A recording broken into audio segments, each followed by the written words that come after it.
Hi, teachers. I'm Walter from EOT in Brazil. This is my partner, Bruno. You're doing? We're here today to finish this course. It's the last lesson of this course. And let me ask you a question. As a teacher, do you have to use a book, follow a syllabus, or are you allowed to plan your own lessons and maybe just use books as you wish? What is your case? Well, in this lesson, we're going to give you two sample lessons. So we're going to plan lessons together. Bruno is going to do, is it a writing lesson, Bruno? It's a writing lesson, yes. Yeah, and that is not following any books. And I'm going to give you a sample of a lesson following a book, right? So Excellent. I'll see you in a second. Roda a vinheta. Roda a vinheta. All right, and we are back. Well, to begin with, let me just start sharing my screen. 1 second. What kind of lesson is it, Walter? Yes, this is going to be mostly speaking lesson, but let me just rationalize things a little. This is a C1 syllabus of a book. It is the same series of books that we used in the course, which is the Empower series. And then if you take a look right in here at the end of page 37, you have writing and speaking. So it is speaking.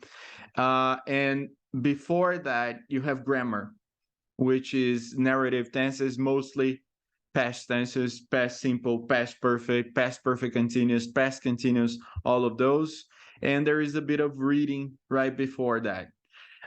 In the units, they already worked on some things. There's reading and grammar before that as well. But let's say we're going to start here. We stopped the last lesson at the end of this. All right, so we could pick it up from 4 and go up to 6, right?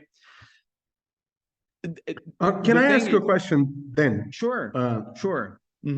Because I think I know the answer, but I think it's interesting that we talk about that. Why did you decide to start with reading and end in speaking and writing? Okay. Because I wanted to use the reading as a language model for speaking, right? So even though it's not a listening, it's not somebody telling a story, you can use the reading as the model because somebody's telling a story in that text. So, and you will see something interesting, something that I'm pretty sure you like, which is dictogloss. Oh, nice. Yes. In this lesson, and it is kind of fun. Anyway, well, the first thing to bear in mind is the students that you have, and I had a very strong group in this course that I was doing. So I'm not gonna do. I decided in this lesson that I didn't want it to develop the skill of reading, and therefore I'm not gonna do all the series of steps of stages that you have in reading development. As you remember from the previous lesson, reading for gist, while reading, then you have reading for detail or reading for specifics, and then post reading. What I did was this, and I'm gonna present it to you the way I did it. First thing, the lesson objective of the lesson, that the aim of that lesson, which is to enable students to better employ accurate past tenses to tell personal stories. And I am gonna I'm not gonna say what kind of framework I use. We'll discuss that. We'll discuss that in the end. So let's just take a look at what I did, the way I did it, and then we'll talk about it, right? Because we talked about PPP, we talked about TTT, we talked a little bit about TBL as well, right? Yeah. Oh, it could be an interesting challenge.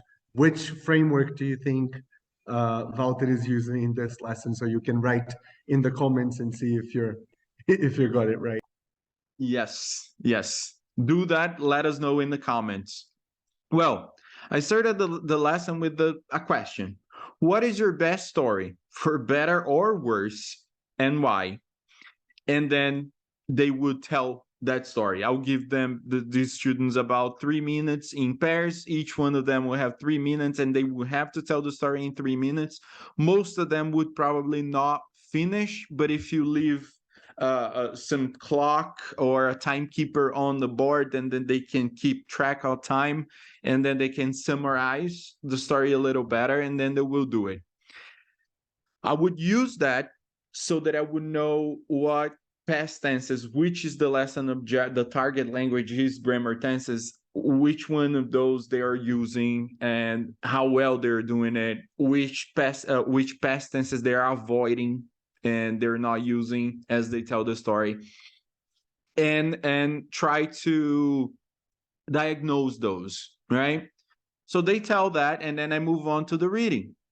And I would do only exercise A. I have A, B, C, but I wouldn't do those. I would do just exercise A. You're going to read about Will, how Will, you're going to read about how Will got malaria while he was still in the rainforest, because they talked about this guy in the previous lesson, in the previous reading. Before you read, discuss these questions. They would do that. And as you can see, it's one of those exercises in which they have to do prediction. They predict what they're going to read. That's it. They predict, they read, check predictions, and move on. After that, I would just move on. I wouldn't, this is the text, by the way, but I wouldn't do exercise C at all. That's a detailed reading. I would just move on here, which is a post-reading exercise, so they can employ a little bit of the things that they saw in the text. Done with that, very shortly, by the way, this could take like 2 minutes. And this is a C1 group. If you let them, they will speak for a long time. They could do this for 10 minutes, really. And then I'll move on here. As you will see some of the things that I already took notes on. But this is how I would do it. I would tell my students, I'm going to tell you a story. And based on my, here's the thing, you can take notes, but you have to listen very closely because you will have to do something with the story afterwards. Great, ready, done. All right, I would read this story to them, but I would tell it in a way as I'm just speaking, talking to a friend and really telling my story. I do that once, maybe twice, maybe even 3 times. Then I cover the entire text. Depends on the group. You may choose to cover. 1 second, let me just. Yes. Okay. You could choose to cover the entire text or just cover parts of the text like this, or the whole thing. With my group, I did the whole thing. Using their notes and the things that they remembered, they wouldn't have to reconstruct the text. Of course, you can't cover everything, but I mean, basically you could do this.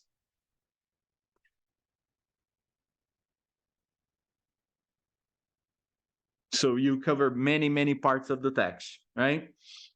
After they did that, they worked together to reconstruct the text. And then they would do something that I like very much, which is called grammaticization or grammaticizing, because they have to work out the, you see, when they listened, when they heard me telling the story, they took notes and everything, but they wouldn't have time to get everything that I said, but they would remember.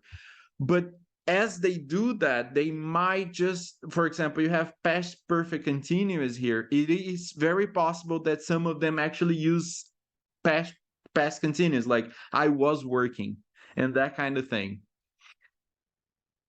Little, like, you give them time, let them work it out, give them guidance, visit the stations, the groups, help them, and then you give them the text again, and then they will correct every mistake, or you can ask them to circle where there was a mistake. But remember, focus on the parts that are colored here, because there's a reason for it. Done with that, you probably found some things that you have to work on. In this case, they didn't have a problem with the past simple, of course, that is very easy for them, especially at this level. And they didn't have a problem with past perfect. Past perfect continuous was a problem. And they didn't really differ past continuous and past perfect continuous and past continuous. That was kind of a problem to my group. I had prepared this using the book, right? So then they would read, look at the examples, work that out. You see that we named the grammar tenses here, all through elicitation, collecting from the students. They know the grammar. It's not really a problem, naming the grammar. And then we worked on this, and I'm just going to uncover so you can see. I don't want to take too much of your time, but and then we worked on the concept of each grammar tense. You see that this is mainly use. We're talking about use of grammar, right? So lots of CCQs are used in there, but this is my language presentation just to make it clear. Then we move on. You see that the parts that are yellow were covered, right? Actually, they had options there. Right? For example, number one, I thought Karen had been getting or would be getting first prize, but I was wrong. Do you see the check mark? It's because they got the right answer. They did it, they checked in pairs, and then we checked as a whole group, and they got all the correct answers there. In here, in number 9, both were correct. That's why it's underlined. Then we moved on. There was another exercise. This one, they had to use they had to write, right? And they wrote their answers, they checked in pairs, and then checked as a whole group. And again, they did really well. There were, I think, 2 mistakes in there. Some of them would take more than one possibility. Remember that the book's going to give you an answer, but you have to remember how they interpreted the sentence. And then as it's C1 level, right? So it is very possible that you yourself would disagree with the answer in the book. And I did actually with 1 or 2 here. This one you may choose not to do, but I had time. I didn't spend as much time as I thought in the presentation, so I had time. And then we did this one, which is find the mistakes exercise. They had to find, but in this case, they had to correct it as well.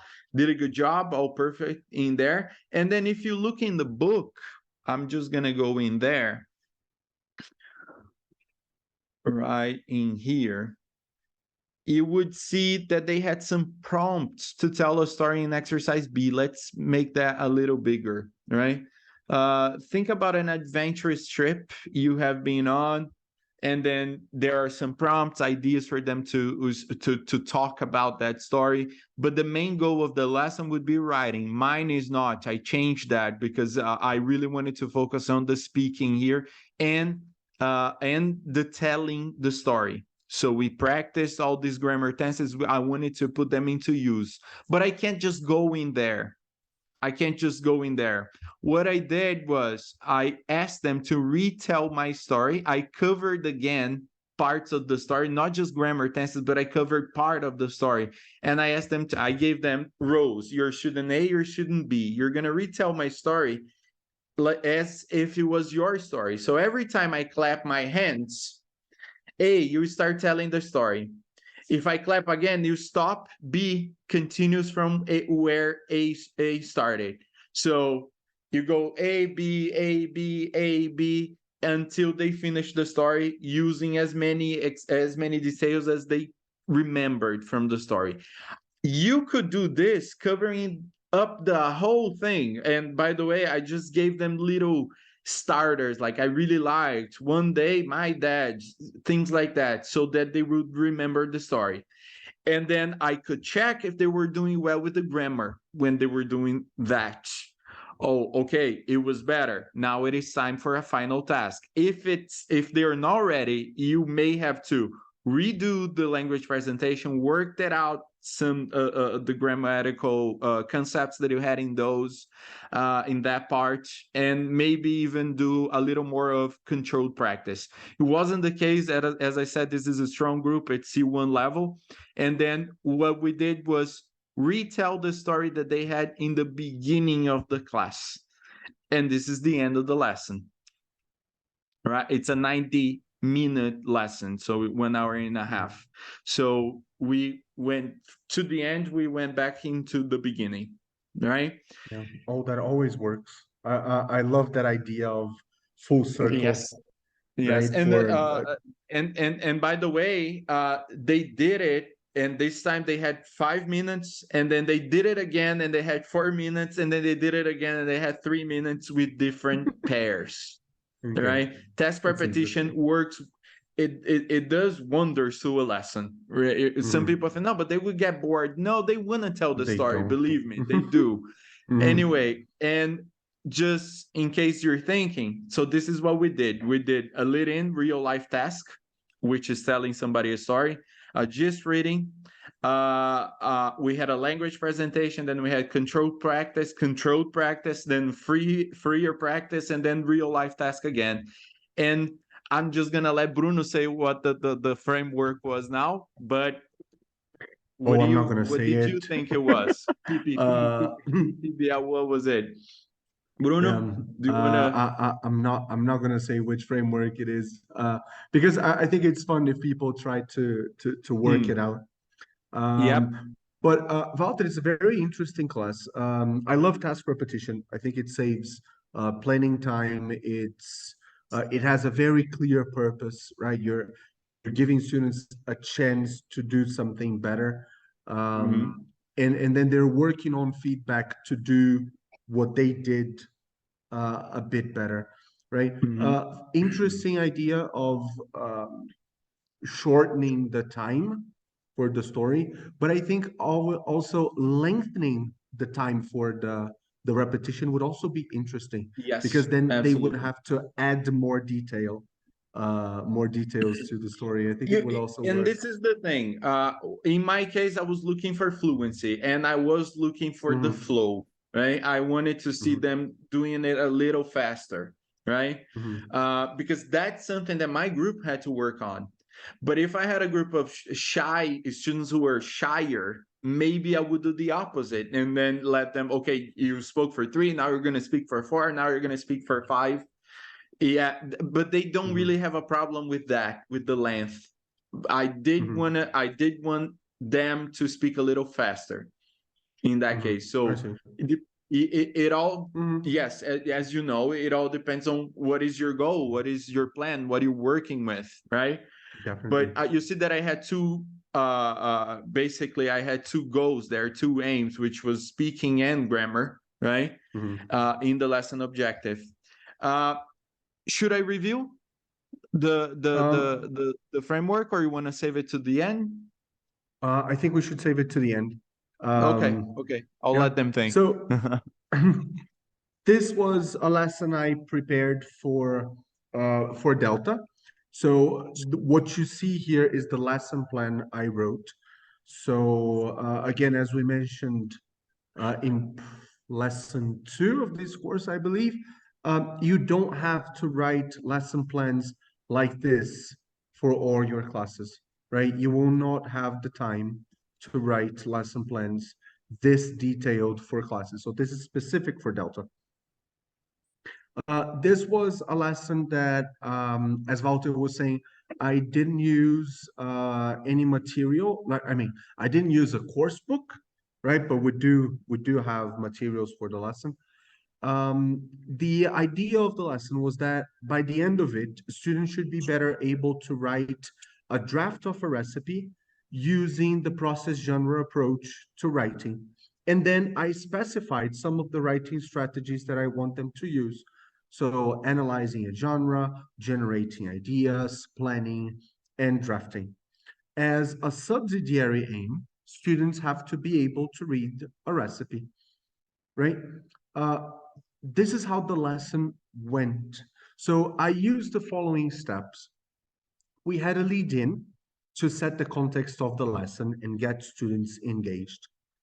Then, very similarly to what Walter did in his lesson, we had a text for students to read just for general comprehension, because this text is the model that students will analyze and use to write their own text. So it is important that they have the chance to read it at least superficially, right? You cannot expect students to follow a model that they haven't read and that they don't understand the message of it, right? They don't necessarily need to understand all the finer details of the text, but the general idea, so they know what kind of text it is, who it is written to, and these aspects have to be very clear. Then we analyzed the genre, here in stage genre analysis, because I wanted the students to, this is one of the takeaways of the lesson, is knowing what a recipe is in this case. These students are A1 students. They have been studying with me for a semester at this time. So they are starting their English studies. And then I thought that a recipe would be a genre that they would be able to read and produce in. And then they analyze this text through this genre analysis. We generate ideas for their own text. So I asked them to think of a food, of a dish that they like very much, and come up with the ingredients and how they prepare. I'm going to show you how we did that. Then we planned the text. We wrote a draft. And then if time allows, this is a short lesson. It's a 60-minute class. I didn't know if we would have time for peer feedback. But peer feedback is the moment that you get students to correct each other's texts, right? To give each other feedback on their text, not necessarily correct them. And then a wrap up, because I want the lesson to end at a point where students can give me feedback on the lesson and then give each other feedback, give themselves feedback on how difficult they think it was. So to start the class, as a lead-in, I asked students if they liked to cook and what dishes they could cook. They talked for a couple of minutes, and then I asked them to report what their peers have said. This is interesting because you get them to actively listen to their peers, because they have to report what the friend has said and not what they have said their own.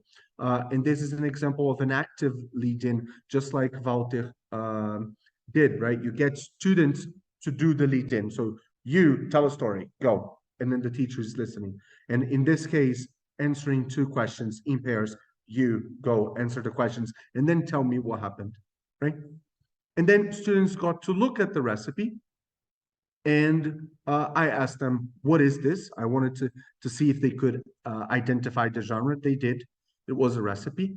And then I asked them to read the text for 1 minute, so very quickly, and try to memorize most of it. So trying to memorize most of the text, students will only be able to pick up on the key pieces of information. And then very similarly to the dictogloss, right, Walter? Right, so reading Yes. the recipe and trying to rebuild it. Yeah. Just to help them think about about how to rationalize this lesson, you there who's watching this video, do you remember process and product writing? Are you already able to tell which one this is? Right. And then I held the recipe to them. It was this recipe, right? The handout. And then I asked them questions to get the characteristics of the genre. So some of the questions were, here, who reads recipes? What is the objective of recipe? Pointing to the title where you have the name of the food, right? The name of the dish. So what's in this part? What's here? What's this? What's that? What kind of language do you see here? Looking at the instructions, is this a paragraph? It's a sequence of sentences. Is it in the imperative? What kind of words do you find there? So So helping grammar students, and uh, vocabulary. oh yes, and a bit of everything. So there was layout, right? Seeing the organization of the Genre visual then. aspects of the genre and where information is organized, the audience, the communicative purpose, the kind of language you find in terms of grammar and vocabulary. If it's super formal, I think, right. So from last session, we talked about the C clogas, right? I covered all of them here, Mhm. and then students would generate ideas. They built a mind map, writing the name of the dish in the center, and then the ingredients around, and then the quantities around the ingredients, and then the verbs for the instructions connecting the ingredients. So, for example, flour and eggs, uh, 2 eggs, cup of flour, mix, right? And then beat. So they built a mind map with their own recipes to generate ideas. And then they planned the text on where the information from the mind map would go in their texts, right? So what we did is we drew boxes on a blank piece of paper, and they would say, okay, ingredients go here, these words go here in the instructions, there's the title, there's that, and then they built visually the text as planning, and then they wrote their drafts. So this is individual work. They write their drafts, and we had enough time for peer feedback. Peer feedback, especially with students who are not used to peer feedback, you should give them a checklist so they can focus.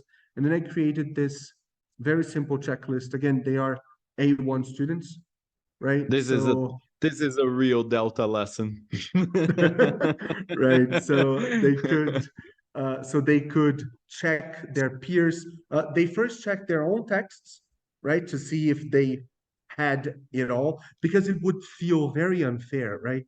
Imagine students. Okay, so now get your peers' text. Look at this checklist, surprise, and check if they have everything. No, come on, right? So look at the checklist and look at your text. Does it Especially have because it they have all? such a difficult Right? time. They have such a Yes, difficult yes. time doing something that they think they're Mm, criticizing someone. They will yeah. always say, "No, it was good. No, it was great," Mm. even when it Yeah, wasn't. Right. So yeah. these kind of checklists helps a lot. Um, and then they checked their own work and then their peers' work. And the wrapping up was very simple. It was just, how did you feel during this lesson? And then what did you learn in this lesson? And then here, I didn't write in the lesson plan, but at the time, I reviewed the aspects of a recipe. So again, all right, so folks, so we can wrap this up. Who reads a recipe? Oh, Fulan.